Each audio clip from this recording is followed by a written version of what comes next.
All right, so the Detroit Lions introduced Brad Holmes today to the great city of Detroit. Let's talk about it. Hit that subscribe button, bell icon button. Check out Detroit Lions Talk playlist for more videos like this. And obviously, Rob Wood and Sheila kind of, build up Brad Holmes to, to how they got to interview him and how he got the job. And pretty much it seemed like Rob Wood is really the plug into Sheila. So Rob Wood is really handling the football operation. And what this really was about, was about Chris Spielman and company helping Rob Wood make football decisions. In my opinion, how I look at it is I look at Chris Spielman as really working through Rob Wood. Rob Wood don't know nothing about football. You got to read between the lines. He went to the University of Michigan. Guess he was a businessman, whatever. But really, this is about Chris Spielman basically helping Rob Wood make the right move. And really what the decision Rob Wood is pretty much financially. Financially, he probably Mike Disner going to put to what he needs. Nutrition, equipment, money that need to be spent, upgrading the practice facility, how we going to redo the side in Allen Park or however to go. Rob Wood is the business part. Football half of Rob Wood is Spielman. All right, so that's how it's going to work. You heard what they said in there. They said it used to be that Mike Disner and the GM, whoever it was, answered to Bob Quinn. Now, Mike Disner answers to Rob Wood because now they want Brad Holmes to just focus on the GM side of things as far as player personnel. So he don't have to worry about what time you work out, what time to walk through, what time we practice, what time the bus leave, what time the private jet leave. That's going to be Mike Disner handling the football operation as far as that stuff. Oh, we need a new bench press down in the weight room. That's him. All he going to do is Brad Holmes is going to do is player personnel. Draft, undrafted free agent. Who we going to trade? That's kind of going to be his thing. A lot of people say, well, Sheila was clueless. I mean, it's a lot of owners that's clueless in the National Football League. You know what I'm saying? What does she know about football? That's what you need. That's what people need to ask. What does Sheila know about football? Nothing.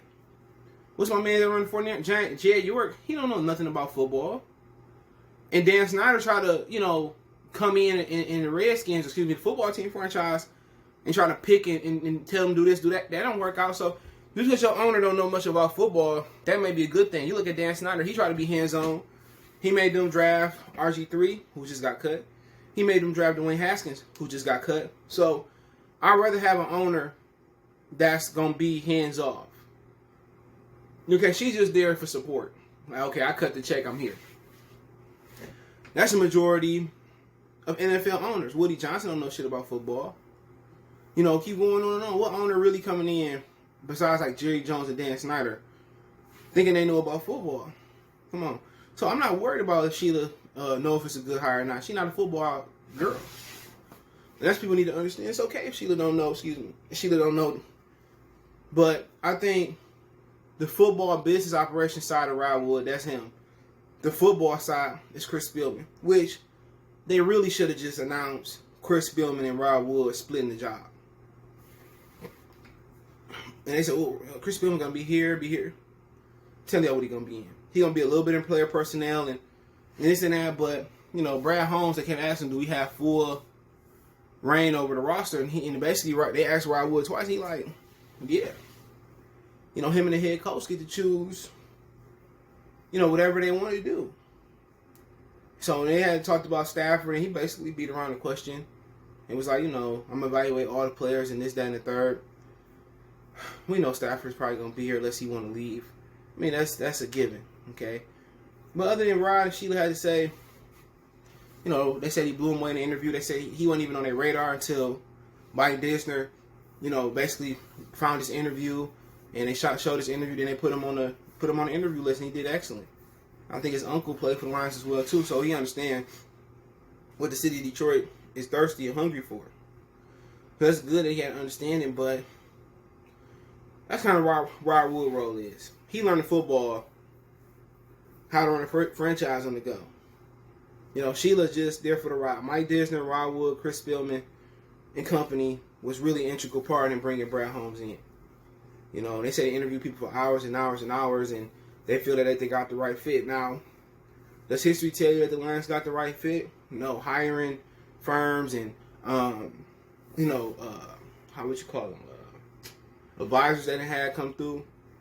No, but then again, she looks different from Martha. She did something Martha wouldn't do. She fired Matt Patricia and Bob Quinn in the middle of the season. And a lot of the reasons why that usually wouldn't happen is simply because financial reasons. I don't want to pay nobody to sit at home. No finish what y'all guys is done.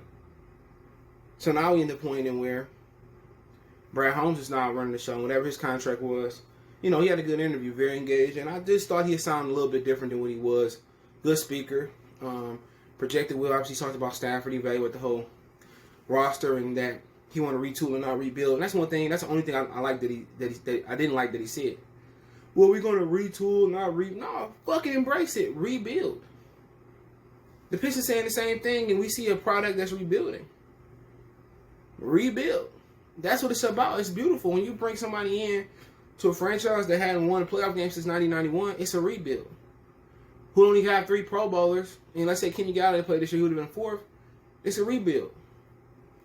It's okay to accept a rebuild. I hate that these guys come in, retool and rebuild. What is you retooling? Dropping my clip, I'm reloading. It's the same thing.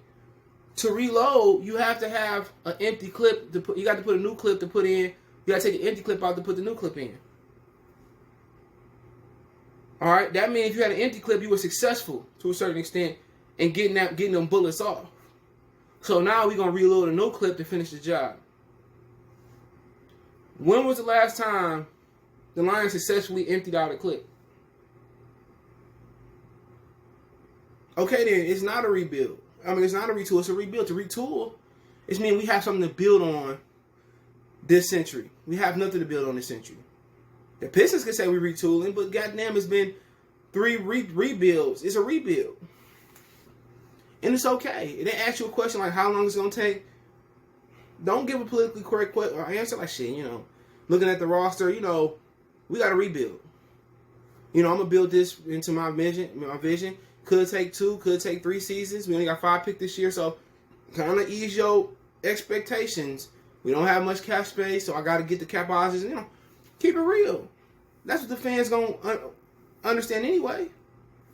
It's not a retool. The retool, that means you did something right in the previous 5 regimes, 3 or 4 regimes. You didn't. It's a retool. It's a rebuild, excuse me. It embraced the rebuild. The fans are. And if, you say it's a rebuild, guess what? We think about 2 or 3, years to get it right, and then anything under that is unexpected, wins. But other than that, basically ask a lot of questions and get the damn job done. He asked what do you look for in a coach? Somebody that's a leader of men. Who been saying that? Me. People think as a head coach, you got to be going out here, I got to call the offense, I got to call the defense. That's not a head coach job. You see, Bruce Arians gave up play calling. Too much to think about. Of course, you can be in on the offense and the defensive game plan, especially in game plan. Oversee that. Well, I don't like this, I don't like that. The decisions that he made, game day, we're going 4 on 4. We're going to be aggressive today. Game management, clock management, team management. That's his job. A head coach don't have to have an offensive, defensive background. John Harbaugh didn't. He didn't. Thing about a head coach, you got to be a leader. You see Jim Caldwell calling plays, which he should have did to save his job. He was out here anyway. Being a coach is being a leader. You don't know how much the coach got to do. He right there with Mike Denzer with the nutrients plan, the nutrition plan, the workouts, the equipments, managing the issues that go on in the job. Managing men, looking over the special teams, the defense, the offensive game plan. You know what I'm saying? That's a head coach. Allowing all his coordinators and positional coaches to do them. But also looking over to make sure they're not making mistakes. That's it. Now time will tell. We brought in the last coach, Jim Caldwell. He wasn't. His part of the team was to get Stafford to be a game manager. That was his letter of law. No more taking chances. No more being a game slinger. Let's make him efficient. Didn't turn out to wins. He wasn't. He was a gunslinger versus New Orleans. He was a gunslinger versus Seahawks, and he was a game manager versus the Cowboys. All playoff games. just looking at other things that he said, and he was very engaging, and he had the Nick Saban going on with the hands, but that don't bother me. Stafford thing, we'll see, but I mean, very engaging. I didn't think he would sound the way he did and as engaging as he did, but the structure sounds good. Say the interview here for a PR job and pick the Rams. PR guy that worked for nothing in the Rams organization, made his director of scouting, and as a scout, and made his director of scouting. And now he's a general manager. He worked his way up. And some of those people that work their way up is some of the most efficient and perfect players that work inside any business, because he did the job as a PR guy. He did the job as a regional scout. He did the job as another scout. He did the job as a director of scout. So you're not getting somebody like you get a job to Matt Millen. He didn't do it. Not doing it. You're not giving a job to a guy like Mark May, who's a former player that didn't have a lot of experience. So you're giving a job to a guy that knows what he's doing, who worked his way up, and that's experience enough. He worked his way up. John Lynch didn't have no experience, but he knew what he needed to do in San Francisco. You like it. Man, anything else that he pretty much said, they kept asking questions, about the roster and what he's a retool. I don't like the word. It's a rebuild. To retool to mean you have something to produce out. We haven't had nothing to produce out. And about the head coach, he just gave it, description what he's looking for, and I think Dan Quinn fit that description perfectly. And a lot of people want to know how much power did he have, because they want to know what's going to happen with Stafford. And, they handle it. But, hey, let me know what you guys think. Don't forget me on Facebook, Instagram, Twitter. Reach out if you have a business question, inquiry, sponsorship, video request. All my social media links in the description. Fast way to reach me is Twitter, then Facebook, and Instagram. All links in the description. Want to make a financial donation? Cash App CJGood313. That's in the description. PayPal link there as well, too. Appreciate the love, support. One time for the one time. Mercy Sports Talk. We gone.